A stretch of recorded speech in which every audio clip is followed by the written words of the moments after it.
I've been going against my own morals and decided to write in my books, highlight my books, turning them into a personal time capsule journal. Yeah, I will explain all of that.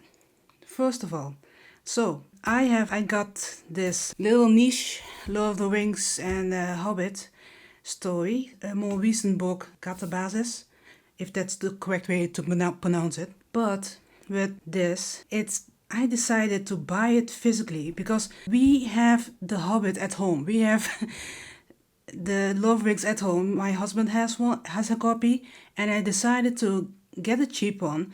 Like the edges are already frayed before I barely even touched it. So it's a bit of a cheap one. I decided to buy my own version, so that I can bring out my inner toddler. That came out wrong. The inner toddler that draws on the walls.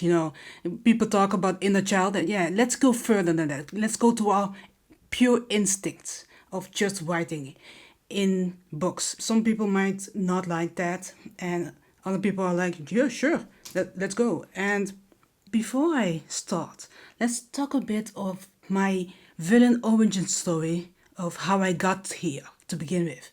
So first of all, I was very neat with my books. I'm pretty neat with the stuff that I have in general.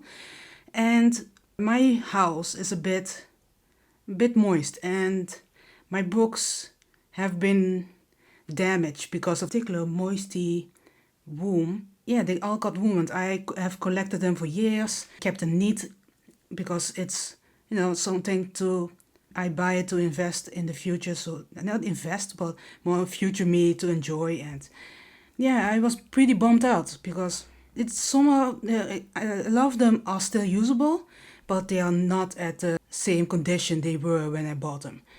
That's okay, because if there's a fire, that stuff happens. But then I realized, like, life is kind of short, and it's okay.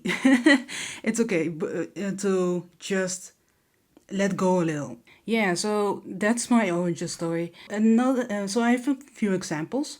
Like, there used to be, or there are still, websites that they platform videos, and those videos might have timed comments on top of the video itself.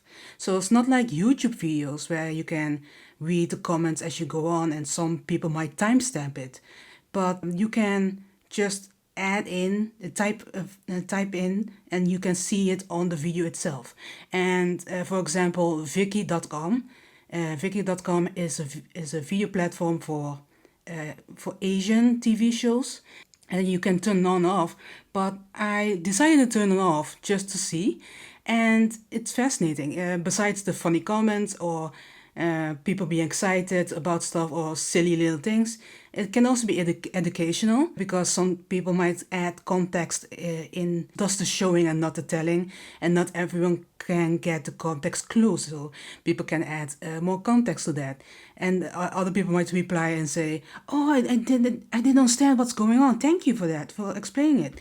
Or it's people sharing their perspectives, or they are analyzing as they go, and there are perspectives that I might not even consider. So that's something that I really enjoy.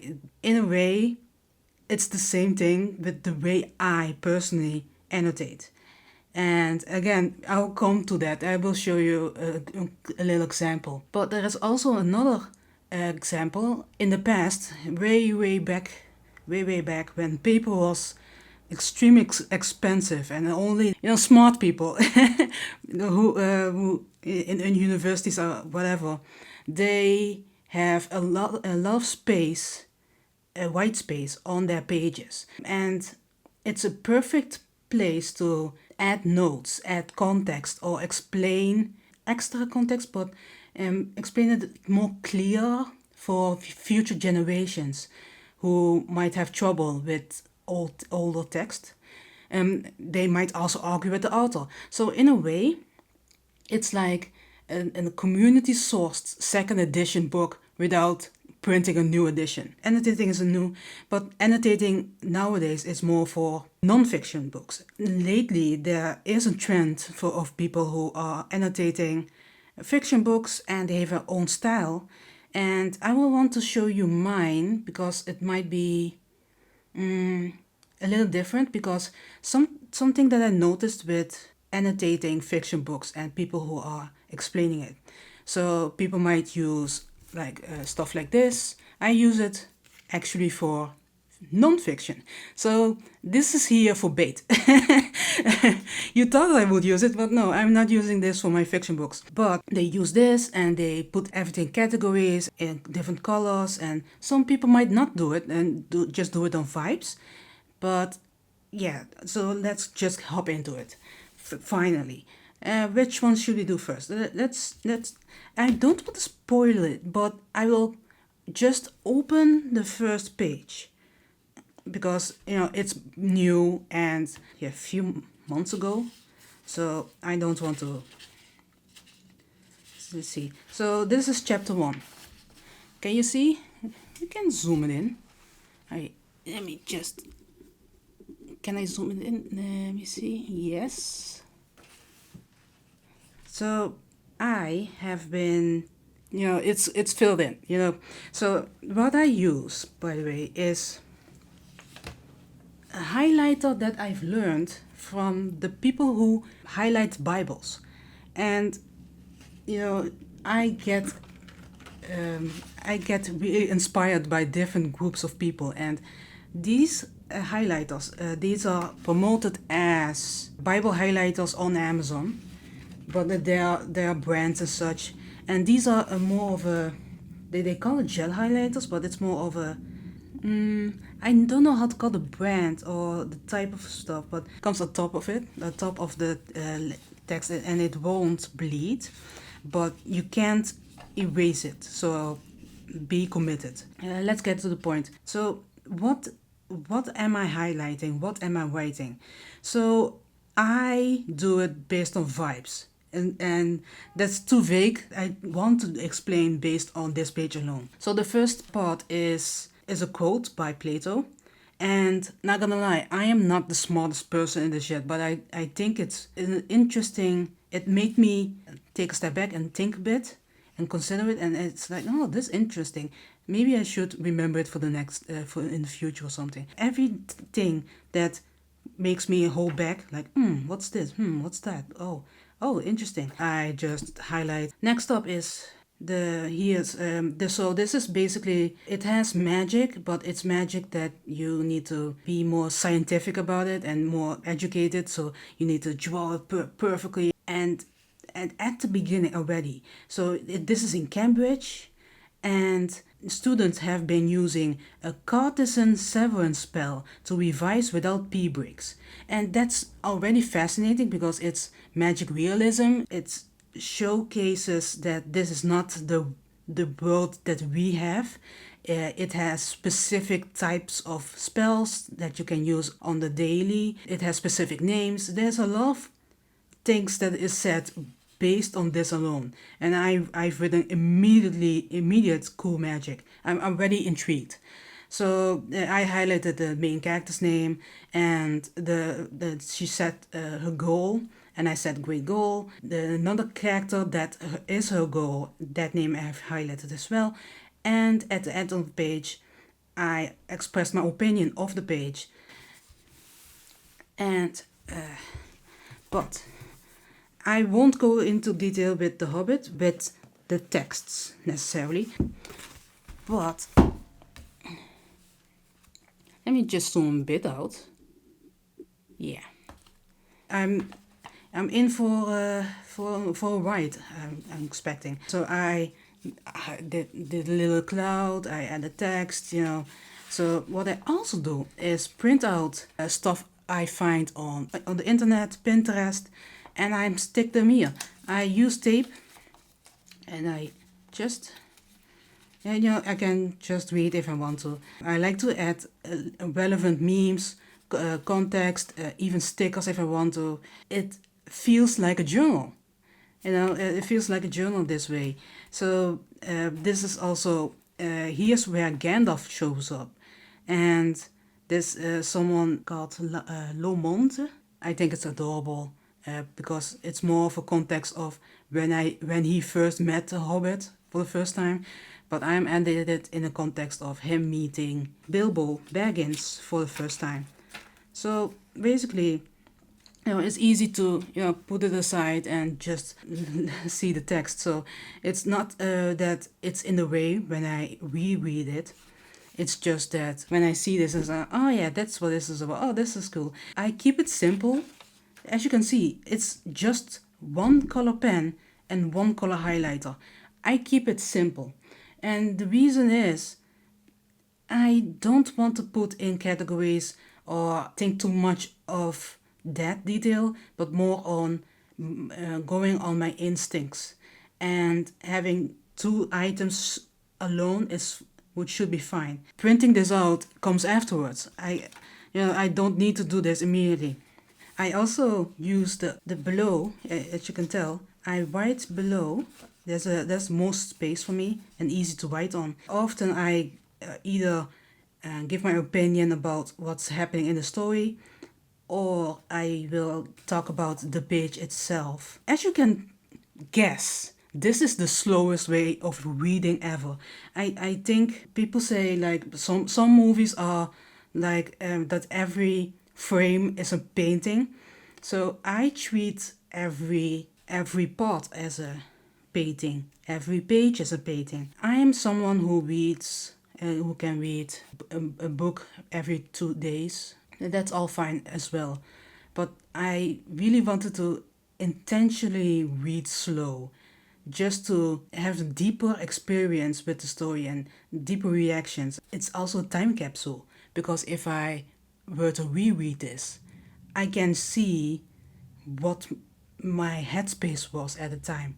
Because as I get older, I notice that if I were to rewatch a show that I've watched when I was a teenager or when I was in my 20s, the things that attract me, what makes me like the show, that changes in a different way, and it shows a reflection of who I am as a person. And just like journaling, where I also look back and see and reflect on who I am as a person or who I was as a person and the things that attract me. This is also a way of doing that, but in a different manner, because with fiction books, if you do an essay and such, with essays you have to sometimes read in between the lines and such. So my reactions towards something is also not really me talking about myself. So it's a bit different, but still the things that the smaller reactions, how I react to things,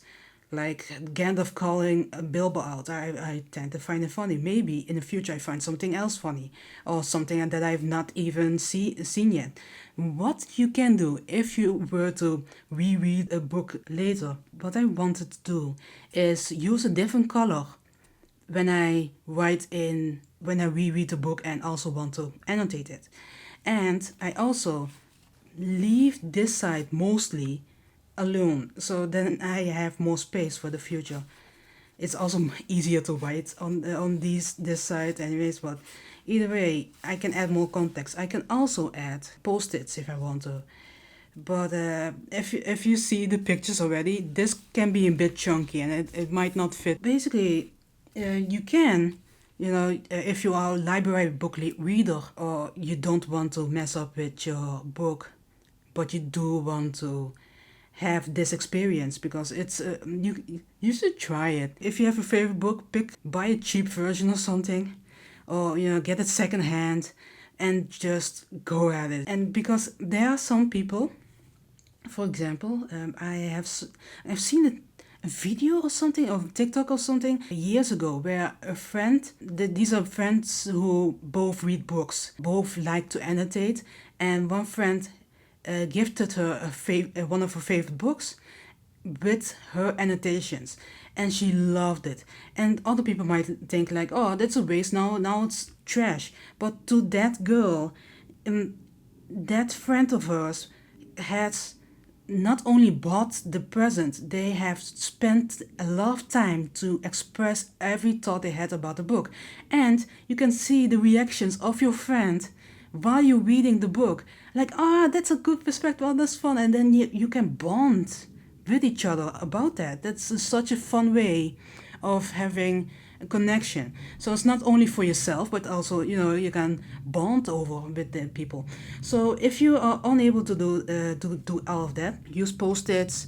You can also have a book journal next to you and just write your thoughts. There are also clear, bit see-through post-its. So that's the video. Basically, it's just me talking basically about journaling, but in a different way, and to have a fun interaction with yourself in a book, having live reactions, and that you can look back to.